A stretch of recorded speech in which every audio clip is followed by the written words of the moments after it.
ಮುಡಾದಲ್ಲಿ ಏನೇನು ಆಗ್ತಿದೆ ಸದ್ಯಕ್ಕೆ ವಿಚಾರಕ್ಕೆ ಸಂಬಂಧಪಟ್ಟ ಹಾಗೆ ನಾಯಕರು ಅಂದ್ರೆ ವಿರೋಧ ಪಕ್ಷದ ನಾಯಕರು ಕೂಡ ಮಾತನಾಡ್ತಿದ್ದಾರೆ.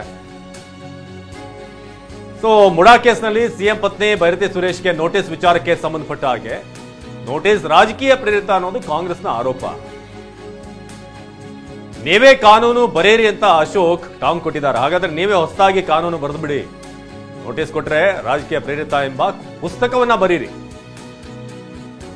ಬಿಜೆಪಿ ವಿರುದ್ಧ ಯಾವ ರಾಜಕೀಯ ಪ್ರೇರಿತ ಇಲ್ಲ, ಬಿಜೆಪಿಗೆ ಅಂತ ಯಾವುದೇ ಉದ್ದೇಶ ಇಲ್ಲ ಅಂತ ಹೇಳಿದ್ದಾರೆ. ಬೆಂಗಳೂರಿನಲ್ಲಿ ಕಾಂಗ್ರೆಸ್ ವಿರುದ್ಧ ವಿಪಕ್ಷ ನಾಯಕ ಆರ್ ಅಶೋಕ್ ವಾಗ್ದಾಳಿ ನಡೆಸಿದ್ದಾರೆ.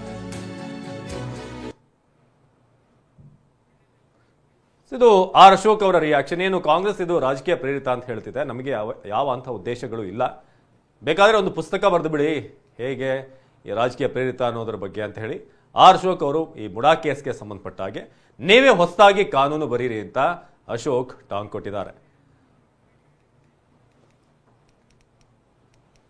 ಎಸ್, ಈ ಕೇಸ್ಗೆ ಸಂಬಂಧಪಟ್ಟಂತೆ ಆಗ್ತಾ ಇರುವಂತಹ ಬೆಳವಣಿಗೆ ಒಂದು ಕಡೆ ಆದರೆ ಮತ್ತೊಂದೆಡೆ ವಿಪಕ್ಷ ನಾಯಕರ ವಾಗ್ದಾಳಿ ಕೂಡ ಮುಂದುವರೆದಿದೆ. ಆರ್ ಅಶೋಕ್ ಅವರ ಮಾತನ್ನ ಕೇಳಿದ್ವಿ. ದೂರುದಾರ ಸ್ನೇಹಮಯಿ ಕೃಷ್ಣ ಕೂಡ ರಿಯಾಕ್ಟ್ ಮಾಡಿದ್ದಾರೆ. ಸಿಎಂ ಸೇರಿ ಪ್ರಭಾವಿ ರಾಜಕಾರಣಿಗಳಿಗೆ ಶಿಕ್ಷೆ ಖಚಿತ ಎನ್ನುವ ವಿಶ್ವಾಸ ವ್ಯಕ್ತಪಡಿಸ್ತಾ ಇದ್ದಾರೆ.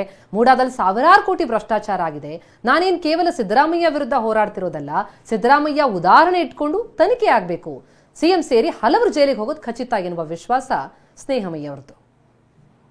ನಾನು ಮೊದಲಿಂದ ಪ್ರಕರಣ ಹೇಳ್ತಾ ಇದ್ದೀನಿ, ಸಿದ್ದರಾಮಯ್ಯ ಒಬ್ಬರ ವಿಚಾರಕ್ಕೆ ಸಂಬಂಧಪಟ್ಟ ನಾನು ಹೋರಾಟ ಮಾಡ್ತಿಲ್ಲ. ಸಿದ್ದರಾಮಯ್ಯರ ಪ್ರಕರಣ ಉದಾಹರಣೆಗೆ ಇಟ್ಕೊಂಡು ಮೈಸೂರು ನಗರಾಭಿವೃದ್ಧಿ ಪ್ರಾಧಿಕಾರದಲ್ಲಿ ಸಾವಿರಾರು ನಿವೇಶನಗಳ ಅಕ್ರಮ ವ್ಯವಹಾರ ನಡೆದಿದೆ, ಸಾವಿರಾರು ಕೋಟಿಗಳ ಅಕ್ರಮ ವ್ಯವಹಾರ ನಡೆದಿದೆ. ಇದೆಲ್ಲರ ಸಮಗ್ರ ತನಿಖೆ ನಡೀಬೇಕು ಅಂತೇಳಿ ನಾನು ಮನವಿಯನ್ನು ಮಾಡಿಕೊಂಡಿರುವಂಥದ್ದು, ದೂರಜ ಸಲ್ಲಿಸಿರೋದು. ಹಾಗಾಗಿ ಸಮಗ್ರ ತನಿಖೆ ನಡೆದ ನಂತರ ಸಾವಿರಾರು ನಿವೇಶನಗಳ ಸಾವಿರಾರು ಕೋಟಿ ರೂಪಾಯಿಗಳ ಅಕ್ರಮ ವ್ಯವಹಾರ ಬಯಲಿಗೆ ಬರೋದಂತೂ ಖಚಿತ. ಮತ್ತು ಸಿದ್ದರಾಮಯ್ಯ ಸೇರಿದಂತೆ ಹಲವಾರು ರಾಜಕಾರಣಿಗಳು, ಪ್ರಭಾವಿ ಅಧಿಕಾರಿಗಳು, ಪ್ರಭಾವಿ ವ್ಯಕ್ತಿಗಳು ಜೈಲು ಶಿಕ್ಷೆ ಅನುಭವಿಸಿದ್ರು ಕೂಡ ಖಚಿತ ಅನ್ನೋದಕ್ಕೆ ನಾನು ಹೇಳೋದಕ್ಕೆ ಇಷ್ಟಪಡ್ತೀನಿ. ನಾನು ಮೊದಲಿಂದ